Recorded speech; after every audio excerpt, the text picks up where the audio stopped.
Perimeter of a wall. Perimeter means add up all the sides. So if we have 4 sides, you've got a 9x and a 2x and a 9x and a 2x.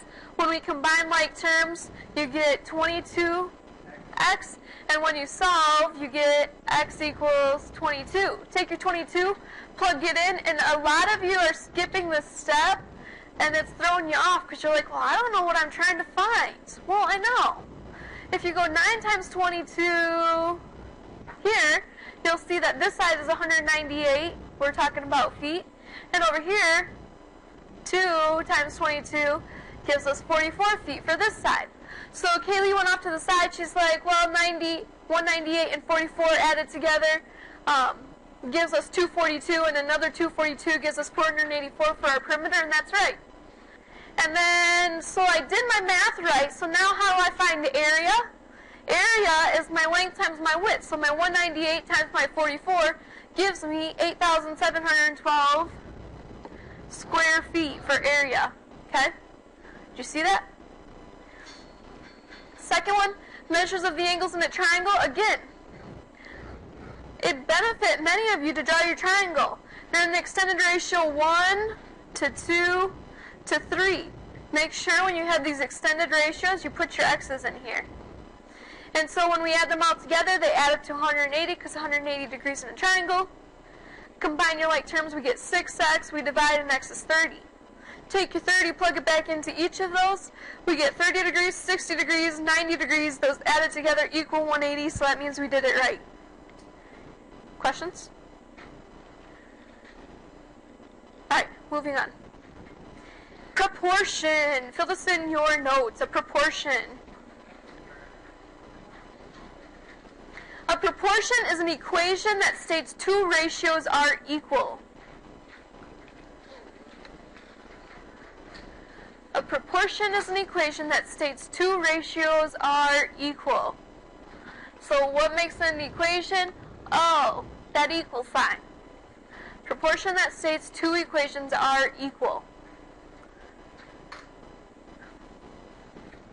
And in our proportion, we have these 2 values on this diagonal are called extremes. So label them. You will need to know that. Those are your extremes. And these 2 are called means. Those are your extremes. Those are your means.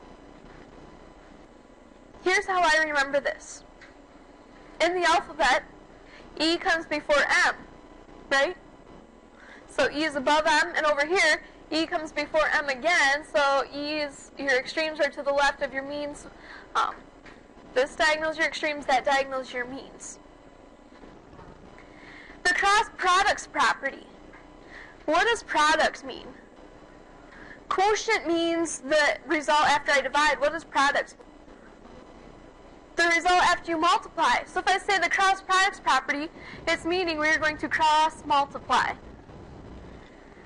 So the cross products property says this. In a proportion, the product of the extremes equals the product of the means. If I cross multiply, A times D is AD, and B times C gives me BC, and they're equal to each other.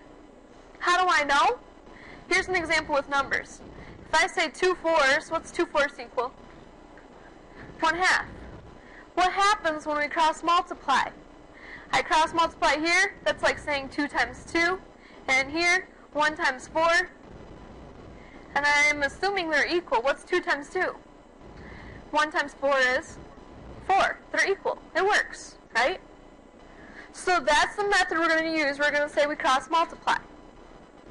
So, look at this example. I have 3 fourths equals x over 16. Some of you looking at that, you're like, oh, I know how to do that. 4 times 4 gives me 16, so 3 times 4 is going to give me 12. I can do that. Here's how this will work every single time, though.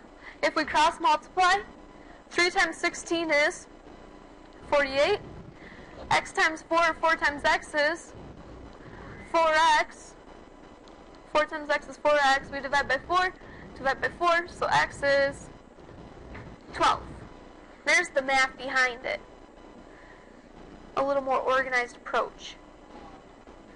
So we cross multiply and we set them equal, and then we solve for x. Look at this one. I have 3 times x gives me 3x. And when I multiply my means, when I multiply this diagonal, I have this whole thing being multiplied by 2. It's so important that you put parentheses around it. We have to put parentheses around it so we don't forget to distribute. So it looks like this. 2 times x plus 1. Distributive property. So 2 times x is 2x. Don't forget the last one. 2 times 1 is 2. Bring down your left side. Solve it. Subtract 2x over. Good, Brent. X equals 2. There we go. How do we know we're right? X is 2. Plug a 2 in here. Plug a 2 in here. What's 2 plus 1? 3. What's 3 divided by 3? 1. Over here. 2 divided by 2 is 1. Does 1 equal 1? Yeah. How about this one? You want to find the total number of rows of boards that make up 24 lanes at a bowling alley. You know that there are 117 rows and 3 lanes. Find the total number of rows of boards that make up 24 lanes. Here's what I'm going to do. I'm going to go through and I'm going to pull out my information and circle it so I know what I have. I have 24 lanes at a bowling alley. I know this whole phrase goes together. I know 117 rows and 3 lanes. That whole phrase goes together. 117 rows, there's 3 lanes. What's it want me to find? Find the total number of rows. I'm dealing with 2 things. We have rows and we have lanes, right? So I'm going to say rows and I'm going to say lanes here. And it's kind of guiding me because what I'm going to do is I'm going to write a proportion. And I'm going to fill in what I have and what I need to find. So I'm kind of organizing myself. I'm like, here's my proportion. I need to fill some stuff in. I'm going to start here. 117 rows and 3 lanes. Here's my rows. I've got 117. Here's my lanes. I have 3. Those are together. They're a pair. 117 rows and 3 lanes. What else do I know? 24 lanes at a bowling alley. Oh, here's my lanes. I put 24 here because I have 24 lanes. And what do I want to know? Find the total number of rows. Here's my rows. I'm going to call that x. You got a proportion. Solve it. Cross multiply. 3 times x is 3x. 117 times 24. 2,808. Divide by 3. Say it again. 936. 936 what? What did we just solve for? X is in the top, so I just solved for rows. So what's this mean? If there's 117 rows, there's 3 lanes. And if there's 936 rows, then there's 24 lanes. These 3 questions, try these 3 on your own. And this first one here, raise your hand and tell me, what do we do? Chase? 8 and 5 gives us 40, and then equals 2y. 2 times y is 2y. Divide them. And y equals 20. Nice job, Chase. The second one, raise your hand and tell me what do we do here. Courtney? Cross multiply. What do we get? So 3 times 2x is 6x equals. So let's do this. Start here. We are cross multiplying here. Make sure you get your parentheses in there so that we have an x minus 3. 9 times your x minus 3. Then we can distribute. 9 times x gives us, oops, I'm stealing her thunder. She said minus 27. What'd you do next, Courtney? Yeah. In this case, we are taking the larger x value. But to me, I look at this, I'm like, if I can get my x's over here, then I got my x's on one side, my numbers on the other, and we can quickly solve it from there. Don't forget, it's a negative 27.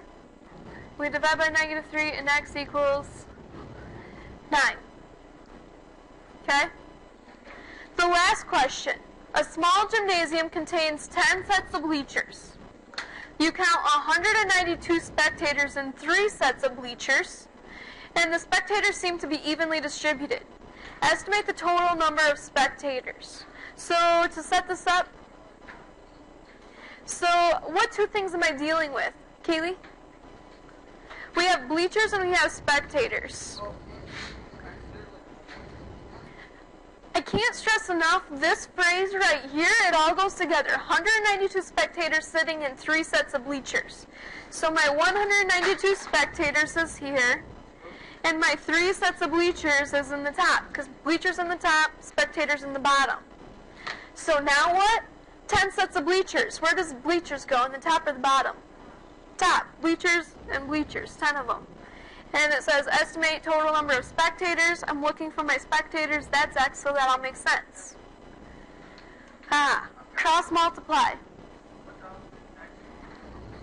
3x, 1,920.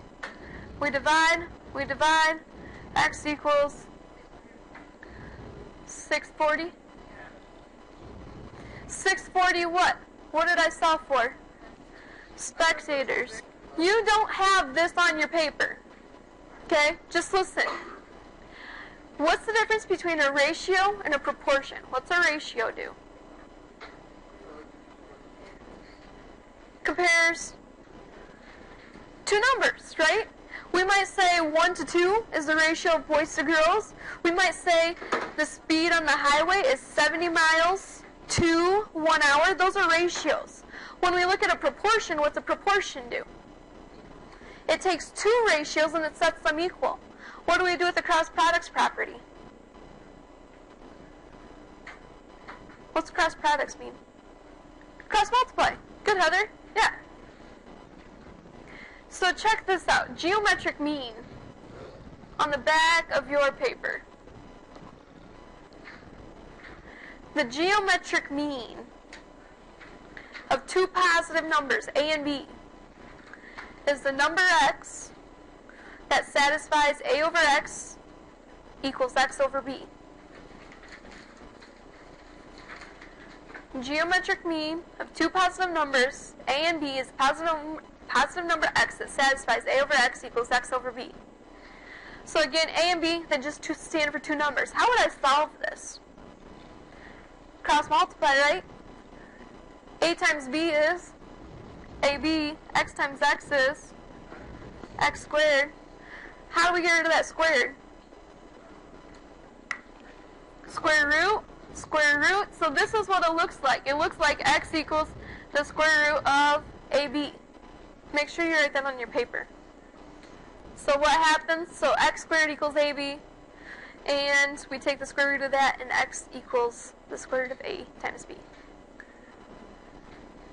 So here's our example. I say find the geometric mean of 16 and 48. When I say geometric mean, these are my means. That's the diagonal where we find our means. I'm solving for that x value. So my 2 numbers, I put in here. I have 16 and I have 48. Every single time. For geometric mean, that's how you set it up. And then we'll cross multiply. So, x times x is x squared. 16 times 48 gives us 768. To get rid of the squared, we square root, so x equals the square root of 768. Can you take the square root of 768? Decimal, right? Think back, I think it was a week or 2 ago now. Remember how we simplified those square roots? We took 768 and we started dividing by the numbers on our list. So I'm going to start at the bottom here and I'm going to divide up until I find the one that goes into it evenly. So 768 divided by 225. Does it work? No. 768 divided by 196. No. 768 divided by 169. No. 768 divided by 144. 768 divided by 121. No. 768 divided by 100 is not going to work. Divided by 81. No. 768 divided by 64. Comes out nice, right? 64 and 12. So we come back here. We're like, well, that's 64 times 12, right? Whoa, look at that. Break it down. Remember how we split it apart? We're like, oh, square root of 64, square root of 12. Do either one of those simplify? Yeah, what's the square root of 64? 8. Square root of 12 we bring down. And in this case, there's actually a number that goes into 12 that we could simplify again. But for right now, I'm not going to take you that far. If we can get to this point, we'll be in good shape. I should have had higher numbers than 225 on here to divide to find out what's larger that goes into it. But I don't. How about here? Find the geometric mean of 14 and 16. So how do we set it up? I'm looking for my means. So those are my x values. I have 14 and I have 16. Cross multiply. X times x is x squared. 14 times 16 is 224. Yep, square root, square root. We have the square root of 224. What goes into 224? So I go 224 divided by 196. Doesn't work. 224 divided by 169. Doesn't work. I want a whole number. I want it to come out as a whole number. Divided by 144. Oops. And it has to be one of my perfect squares. One of these numbers on the right-hand side. So I start at the bottom and I'm dividing up until I find the largest one that goes into that. 144 doesn't work. Does 121? We want to go higher than, we want to go as high as we can go. So I'm, is 16 the highest? 16 and 14? So 16 times 14 was as high as it went. Square root of 16, square root of 14 to break it apart. Square root of 16 is 4. Square root of 14 we can't do. It's a decimal. And there are no other perfect squares that go into 14. We need to practice these last three. Find the geometric mean of 6 and 4. So what's it look like every single time? These are my x's. Here's 6 and here's 4. Cross multiply. X times x is x squared. 6 times 4 is 24. Square root. X equals the square root of 24. So we divide, we're like, well, what goes into 24? 16? 9? 4. Ah. My 4 is on the list, so I put it first, and 4 times 6, right? Square root of 4 is 2. Square root of 6 is a decimal, so we just bring it down. 9 and 3. Here's my x's. 9 and 3. Cross multiply. X times x is x squared. 9 times 3 is 27. Square root. So I see, I'm like, well, what goes into 27? 16? No. 9? Yeah, that's as high as we can go. 9 times 3 gives me 27. Square root of 9 is 3. Square root of 3. We bring down.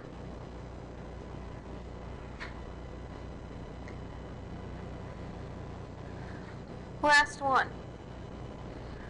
7 over x equals x over 14. Cross multiply. X times x is x squared. 7 times 14 is 98. So we square root. And I'm like, what multiplies to get me 98? 81? No. 98 divided by 64? No. 98 divided by 49? Yeah. How many times? Twice. 49 times 2 gives us 98. Simplify it. Square root of 49 is 7. Square root of 2. We just bring it down. Got it?